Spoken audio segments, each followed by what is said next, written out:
Hello, St. Luke's. Come to church on Sunday. You will notice that some of us are wearing masks up here. I have one as well. The last week or two, we are noticing that in our community here in Atlanta, that a couple of folks have found that they've tested positive for the virus after services. I know that you've heard about that in other churches, and now we've had that experience that this Sunday after services, one person tested positive late Sunday, and I've heard of at least one other early in the week when we're recording this on Tuesday. So to keep one another safe, what you're going to notice at church is that those of us up here where we're close to people for more than 15 minutes at a time will be wearing these. We'll be taking them off when we speak. So like this, we'll be like this. You are welcome to do what feels right for you, and you know that out in the pews there's room to spread out and you can do what feels safe. And the choir will also be masked because they will be close together with other people. So we're just watching the news and watching and listening in our communities. So I can't tell you when we're going to stop or when that changes, but know that we're going to do the best we can to keep you safe and for this to be a safe place for you to come to church. So that's number one. Mm-hmm. And how are y'all feeling about that? How does it feel behind that mask? It's weird to have it back on again. Yeah. Yeah. Yeah, it's dreadful, but necessary.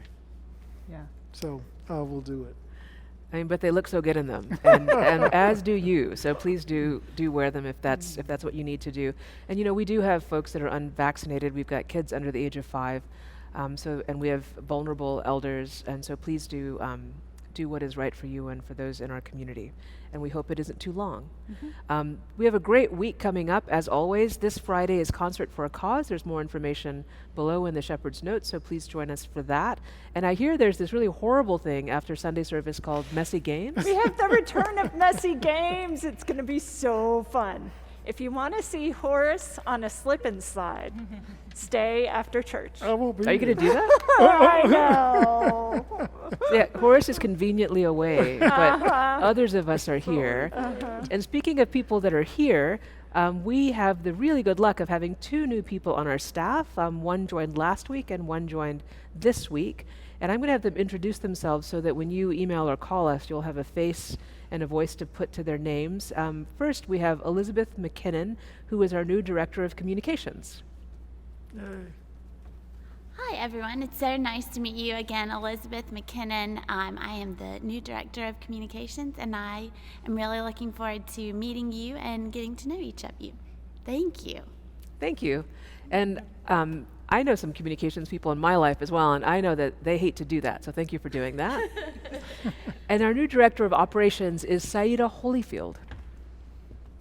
Hi there, I'm Saida Ali Holyfield, and I'm the new Director of Operations. Looking forward to meeting everyone.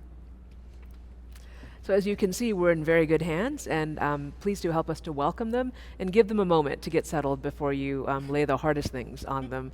But we're all here to serve, so please do be in touch. Mm-hmm. So after the fun stuff, the serious stuff, there's been grim news again this week, and it gets heavier and heavier. Our presiding bishop wrote about the fact that he grew up in Buffalo, not too far from the grocery store where that mass shooting happened. And he knows that community. It felt very personal and touching, for me at least, to see that. And you've seen those names of those elderly people stopping to get some groceries, targeted because they were black. Just another horrible, horrible story of the rhetoric of white nationalism, weaponized, armed, terrorizing our communities. Mm-hmm. And I think we're at 180 something, the last I checked, mass shootings in this country in this year. Mm-hmm. I know this church has a history of engaging this issue robustly, so what do you want to say to your community today? I'll let you start. Okay, excuse me. Well, I think it raises 2 of the sins of our society. Racism on one hand, and then the violence, the lack of respect for human life in our culture, the lack of civility, the lack of being able to treat each other kindly, and that this young man studied the community and targeted and drove over 200 miles. It's chilling. I touched on it in my sermon last Sunday. It's something that we continue to struggle with as a country, and it's troubling that for all that we say how we lead the world, we just don't seem to be able to get a handle on this and exercise love for one another and live out our faith, that we respect all God's people and respect the dignity of every human being. So we have work to do, and I think this is a reminder. One way that we can participate in it as a congregation is on June 5th, which is the first Sunday of June. It is Gun Violence Prevention Sunday. We're asking you to wear orange. We do it every year. It is it's a national recognition of those who've died by gun violence. We will look at all the Georgians who've died by gun violence. I know Elizabeth used to lead Peace in Our Time, and where each month we would pray for those who experienced gun violence, and then we would have different rallies and gatherings to just talk about, bring attention to what we are going through as a people. So it's my prayer that we will be able to learn from this and to do better, because we can.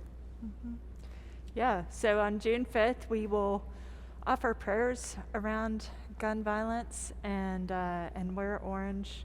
I haven't looked lately what the statistics are in Georgia, but you can go to, I think it's gunviolencearchives.org, and that's where you can find the statistics, and that's where you find the names of all the people who have died by gun. And praying those names individually, it's what we are called to do as a community, is to pray for the victims and say their names, so that it's not just a number. They're human beings and their families and their friends and their communities that are impacted. Thank you. And, the Apostle Paul talks about principalities and powers as one way to understand forces that can be neutral. Technically, a gun could be a neutral thing, right?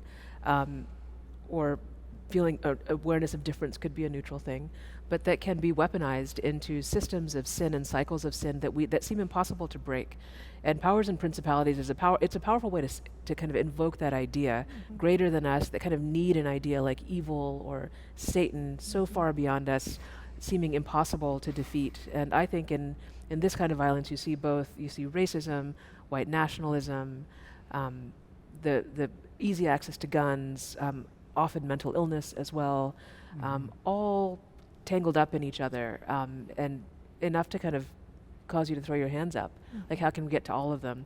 And maybe a little bit of comfort is actually we have a text that engages the idea of sin as exactly that complex, and something that Jesus meets us in to lead us to a better way forward, to unravel that and to see it for the evil that it is. So we have delightful things like messy games and a beautiful concert coming up, and we have the capacity to engage really hard things together, because that is our work. So we hope to see you on Sunday. Bye. Bye-bye.